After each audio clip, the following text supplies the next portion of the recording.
जब हम भारत और ओमान के रिश्तों की बात करते हैं तो ये सिर्फ आज के डिप्लोमेटिक अग्रीमेंट्स की कहानी नहीं है। नहीं, ये कहानी तो हजारों साल पुरानी है, जो समुद्र की लहरों और कह सकते हैं मसालों की खुशबू में बसी हुई है। तो सवाल ये है कि ये जो इतना पुराना रिश्ता है वो आज इतना जरूरी क्यों हो गया है। चलिए इस पूरी बात को समझने के लिए उन 5 की पिलर्स पर नजर डालते हैं जो इस पार्टनरशिप की बुनियाद हैं। आज की पार्टनरशिप को ठीक से समझने के लिए हमें पहले इतिहास में झांकना होगा। तो चलिए थोड़ा टाइम ट्रैवल करते हैं और देखते हैं कि इन दो समुद्री पड़ोसियों के बीच सदियों से रिश्ते कैसे पनपे। देखिए, ये कोई कागजी समझौता भर नहीं है। इसे ऐसे समझिए कि ये अरब सागर के आर पार बना एक पुल है।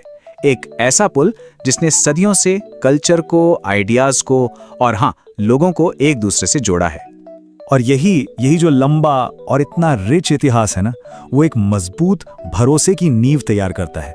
और इसी नींव पर आज की ये मॉडर्न और इतनी गहरी पार्टनरशिप पूरी ताकत से खड़ी है। तो इतिहास की बात तो हो गई, अब आते हैं आज पर। और आज इस पार्टनरशिप का जो स्ट्रेटेजिक कोर है या कहिए दिल है, उस पर फोकस करते हैं। और वो है डिफेंस और सिक्योरिटी कोऑपरेशन, जो आज के दौर में, जैसा हम सब जानते हैं, बेहद जरूरी है। ये शब्द स्ट्रेटेजिक पार्टनरशिप हम सब ने कई बार सुना है ना? पर इसका असली मतलब क्या होता है?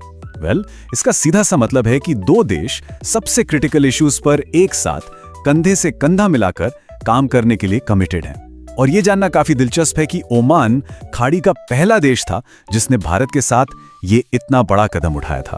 अब दुकुम पोर्ट की बात करते हैं। इसे आप इस स्ट्रेटेजिक चेस बोर्ड पर एक बहुत ही इंपॉर्टेंट पीस की तरह सोच सकते हैं। ये इंडियन नेवी को इंडियन ओशन में अपनी पहुंच, अपना इन्फ्लुएंस बढ़ाने के लिए एक जबरदस्त प्लेटफॉर्म देता है। और ये पार्टनरशिप सिर्फ पोर्ट्स और एग्रीमेंट्स तक ही सीमित नहीं है।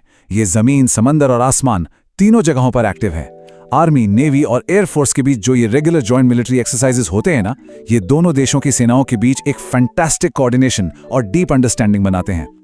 अब जाहिर है, जब स्ट्रैटेजिक पार्टनरशिप इतनी मजबूत हो तो इकोनॉमिक प्रॉस्पेरिटी के दरवाजे भी खुलते हैं। तो चलिए आप देखते हैं कि भारत और ओमान मिलकर एक प्रॉस्पेरस फ्यूचर कैसे बना रहे हैं।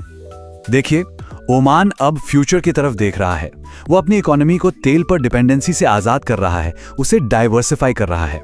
और इस एक्साइटिंग जर्नी में भारत एक की को पैसेंजर की तरह है, जो ओमान के विजन 2040 को हकीकत में बदलने में मदद कर रहा है। इस इकोनॉमिक पार्टनरशिप में एक बहुत बड़ा माइलस्टोन है सीपा, यानी कॉम्प्रिहेंसिव इकोनॉमिक पार्टनरशिप अग्रीमेंट।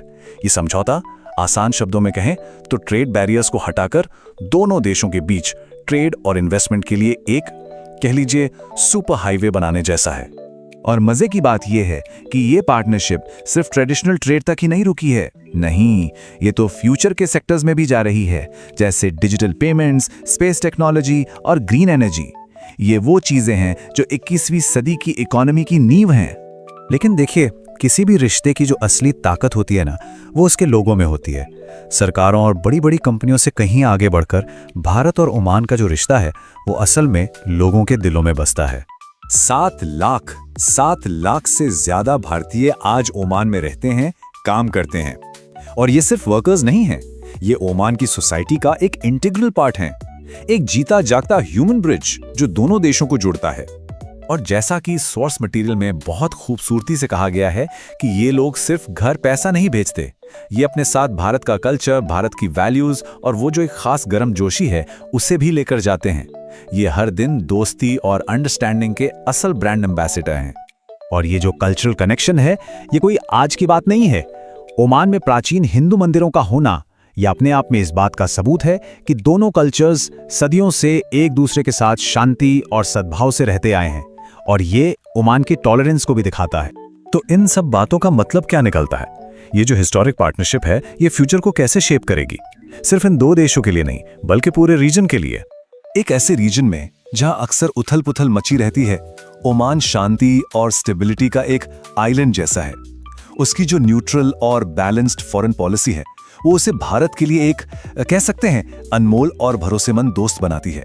एक ऐसा दोस्त जिसके साथ मिलकर इस रीजन में पीस और स्टेबिलिटी को प्रमोट किया जा सकता है।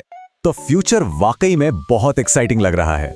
ये पार्टनरशिप समंदर की गहराइयों से लेकर अंतरिक्ष की ऊंचाइयों तक जाने को तैयार है। फोकस कहाँ है?